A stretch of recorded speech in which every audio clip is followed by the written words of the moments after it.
कोकणातील प्रत्येक अपडेट जाणून घेण्यासाठी आजच माझे कोकणच्या सोशल मीडिया प्लॅटफॉर्मला लाईक, फॉलो आणि सबस्क्राईब करा। अलिबागच्या नागाव परिसरात बिबट्या फिरत असल्याची घटना समोर आल्यानंतर 24 तास उलटून गेले तरी वन विभागाला त्याला जेरबंद करण्यात यश आलेले नाही। त्यामुळे गावात भीतीचं वातावरण कायम आहे। वन विभागाचे जवळपास 80 अधिकारी आणि कर्मचारी सलग शोध मोहीम राबवत आहेत। संध्याकाळनंतर बिबट्या कुणालाही दिसला नसल्यानं तो परत जंगलातील नैसर्गिक अधिवासात गेला असण्याची शक्यता वर्तवली जाते। मात्र त्याबाबत ठोस खात्री नसल्यानं शोध मोहीम सुरूच राहणार आहे, अशी माहिती उपवनसंरक्षक राहुल पाटील यांनी दिली आहे। परिसरात पिंजरे, नाईट विजन कॅमेरे, पावलांचे ठसे तपासण्याच्या विविध उपाययोजना सुरू असून नागरिकांना सावध राहण्याचं आवाहन करण्यात आलं आहे।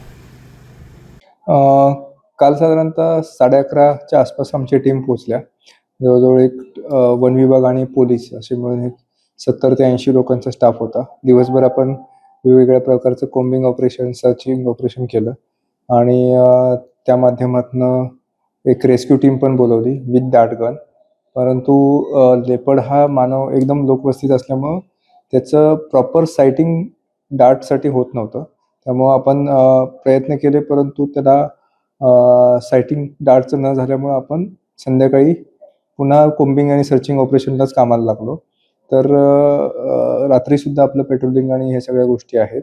त्यानंतर बिबट्या दिसल्याच्या वार्ता येत आहेत, परंतु अशी कुठलीही निदर्शनास आलेली नाही आहे, पगमार्क निदर्शनास आलेली नाही आहेत।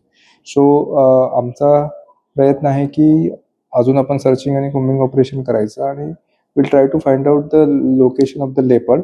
बट काय आहे की अजून एक असं परसेप्शन असू शकतं की तो त्याचा नॅचरल अधिवास नाही आहे।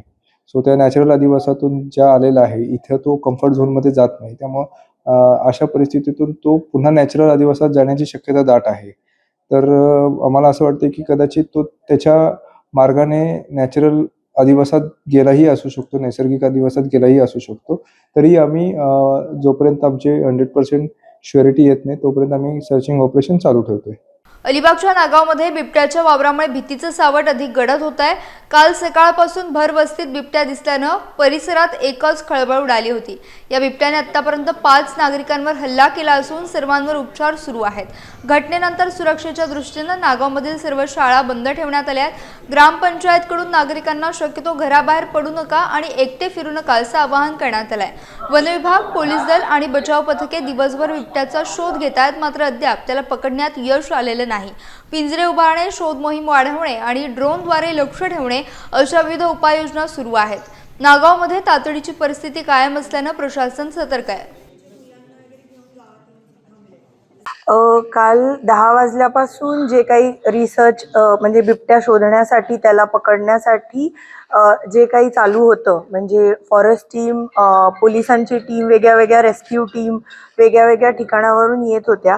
त्यांनी सगळीकडे म्हणजे पूर्ण ज्या एरियामध्ये त्याचं स्पॉटिंग झालं तो सगळा परिसर त्याने सगळ्या ह्या टीमने, फॉरेस्ट डिपार्टमेंटने विशेषतः यांनी याच्यामध्ये पिंजून काढला। तरी काल जे आपल्याला समोर दिसला होता, परंतु तो तिथून पाहून गेला त्याला डाट लागल्यानंतर। तर या ह्याच्यानंतर आत्ता कन्क्लुजनवर एवढंच आलेलो आहोत की आपल्याला आत्ता म्हणजे काल रात्री जे दिसलं त्याच्यानंतर पुन्हा त्याचं स्पॉटिंग आतापर्यंत कुठेच झालं नाही। जिकडे लोकांचा फोन आला की इकडे दिसला किंवा काही, त्या सगळ्या ठिकाणी हे जवळजवळ 100-150 जण आहेत जे त्याचं शोध घेत आहेत आपल्या गावासाठी, म्हणजे नागावसाठी जे काम करीत आहेत। तर त्यांनी तिकडे जाऊन त्या गोष्टीची शहानिशा करून या कन्क्लुजनवर आले आहेत की आत्ता पुन्हा त्याचं स्पॉटिंग कुठे झालेलं नाहीये। याच्यामधनं आम्ही पंचायत लेवलवरती आणि या सगळ्यांच्या निर्देशाप्रमाणे, वरिष्ठांच्या निर्देशाप्रमाणे आम्ही गावामध्ये अवेअरनेस पसरवतो आहोत की या रिसर्चमध्ये तर कुठे तो मिळालेला नाहीये, पळून गेला असावा। पण प्रत्येक नागरिकाने जागरूक राहिलं पाहिजे, मुलांनी, महिलांनी काळजी घेतली पाहिजे आणि त्या पद्धतीचे आम्ही दौंडीद्वारे त्यांना मेसेजेस देत आहोत।